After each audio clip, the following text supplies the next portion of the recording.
وقتی که ما داریم یه خوراکی میخوریم، یه فیلم میبینیم، یا حتی موقعی که شما دارید این ویدیو رو نگاه میکنید، زمان در حال گذشتنه. وقتی یه چیزی عوض میشه یعنی زمان گذشته.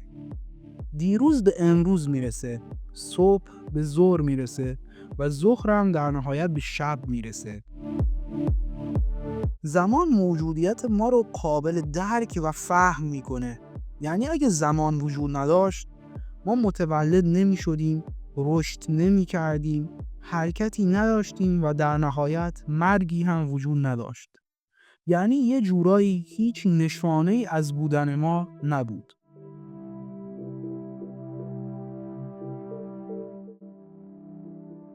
برای اینکه درک بهتری از زمان داشته باشیم، اول باید زمان و مکان رو درک کنیم. جهانی که ما توش زندگی میکنیم یه جهان 4 بعدیه که 3 بعدش مربوط به مکان و 1 بعدش مربوط به زمانه. در حقیقت زمان یا مکان هر کدوم مستقل و به تنهایی معنایی نداره و زمان و مکان همیشه با هم هستن و به هم وابسته.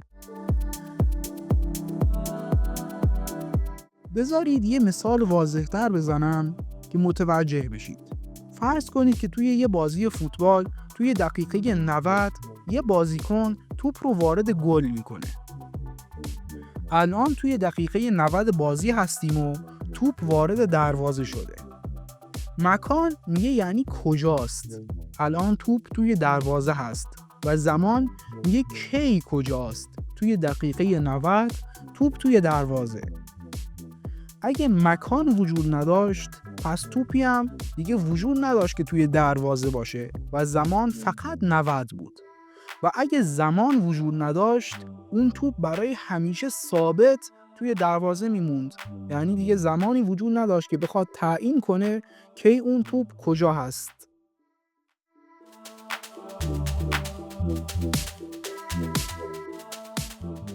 حالا که به مفهوم زمان و مکان رسیدیم، شاید برای شما پیش اومده باشه که وقتی حالتون خوبه، زمان خیلی سریع براتون میگذره، یا وقتی که حالتون بده، هر 1 دقیقه معادل 1 ساعته براتون.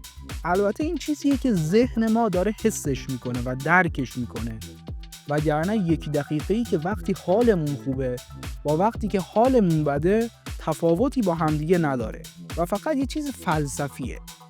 ولی انیشتین از لحاظ علمی و فیزیکی به این نتیجه رسید که زمان برای همه ثابت و یکسان نیست. انیشتین یه نظریه‌ای داره به اسم نسبیت که توی این نظریه ثابت شد که زمان برای همه یکسان نیست. اولین بحث این نظریه مربوط میشه به اتساع زمان بر اساس سرعت. این نظریه میگه که هرچی یه جسم با سرعت بیشتری حرکت کنه، زمان براش کندتر میگذره. شما فرض کنید که یه سفینه داریم که با یه سرعت نزدیک به نور داره حرکت میکنه و هرچی که این سفینه سرعتش به نور بیشتر بشه، زمان براش کندتر میگذره. مثلا 1 ساعت که توی اون سفینه سپری بشه، معادل چند سال یا حتی چند صد سال روی سیاره زمینه.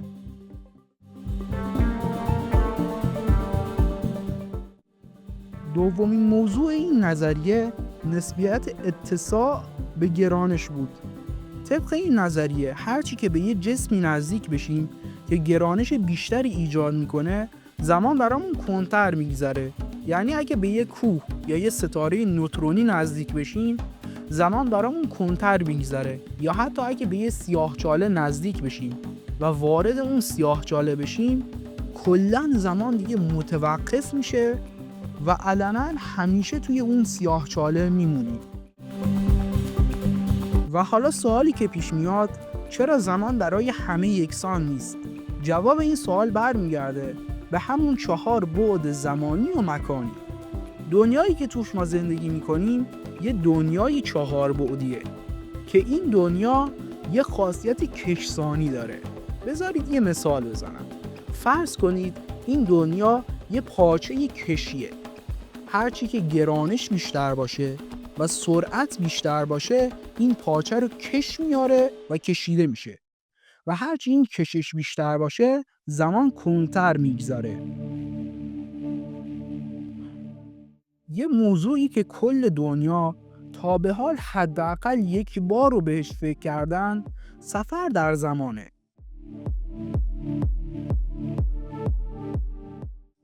این داستان یه جورایی امکان پذیره ولی با تکنولوژی امروز فقط روی برگ است. انیشتین و روزن یه نظریه رو مطرح کردن به اسم نظریه کرمچاله. در واقع کرمچاله ها تونل هایی هستن بین زمان و مکان.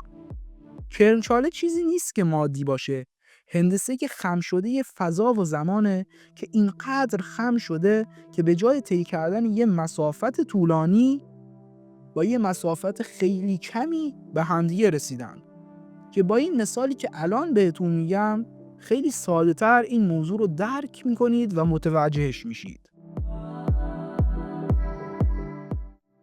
بیایید فرض کنیم که این فرد از نقطه A به نقطه B میخواد بره. باید یه فاصله خیلی زیادی رو طی بکنه. ولی کرمچاله کاری که میکنه اینه که میاد فضا و زمان رو به شدت خمیده میکنه. وقتی که این فضا و زمان به شدت خمیده بشه، این دوتا نقطه به همدیگه میرسن و فاصله این دوتا نقطه خیلی از همدیگه کمتر میشه. نکته‌ای که وجود داره راجع به کرمچاله ها، وقتی که یک کرمچاله بین دو تا نقطه زمان و مکان ایجاد میشه، به قدری گرانش داخل کرمچاله زیاده که حتی نور هم اجازه عبور نداره. برای اینکه این کرمچاله ثابت و پایدار بمونه و از بین نره به سرعت، ما نیاز به یک ماده منفی داریم که به این ماده عجیب میگن. این ماده در واقع یک نیروی دافعه ایجاد میکنه که گرانش برعکس میشه و اجازه نمیده که اون کرمچاله از بین بره و پایدار میمونه. البته چنین ماده‌ای تا الان هیچ دانشمند و هیچ کسی روی زمین بهش نرسیده. شاید توی آیندگان روزی بهش برسن، ولی توی تئوری امکان پذیره.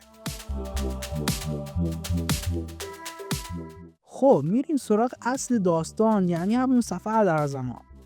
اگه ما بتونیم یک کرمچاله ایجاد بکنیم روی زمین و پایدار نگهش داریم و یک کرمچاله دیگر رو ایجاد بکنیم توی سفینه و اون سفینه رو با یه سرعت نزدیک به نور به حرکت در بیاریم، هر 1 ساعتی که توی اون سفینه میگذره معادل چند سال روی کره زمینه. اگه از اون تونلی که روی کره زمین هست وارد سفینه بشیم، با گذشتن 1 ساعت چند سال روی زمین میگذره و اینجوری یه جورایی ما سفر در زمان میکنیم. 1 ساعت برای ما گذشته و چند سال روی کره زمین. وقتی که میریم روی کره زمین انگار برگشتیم به گذشته. یه تونل بین گذشته و آینده ساخته میشه. البته این فقط تئوریه و روی برگه شدنیه و تا به حال دانشمندا یا هر کسی دیگه‌ای که شما حساب بکنید نتونستن به چنین تکنولوژی برسن، ولی شاید آیندگان رسیدن و الان یکی از اون آیندگانی که مسافر زمانه داره این ویدیو رو نگاه میکنه. اگه تو مسافر زمان هستی این ویدیو رو یه لایک بکن.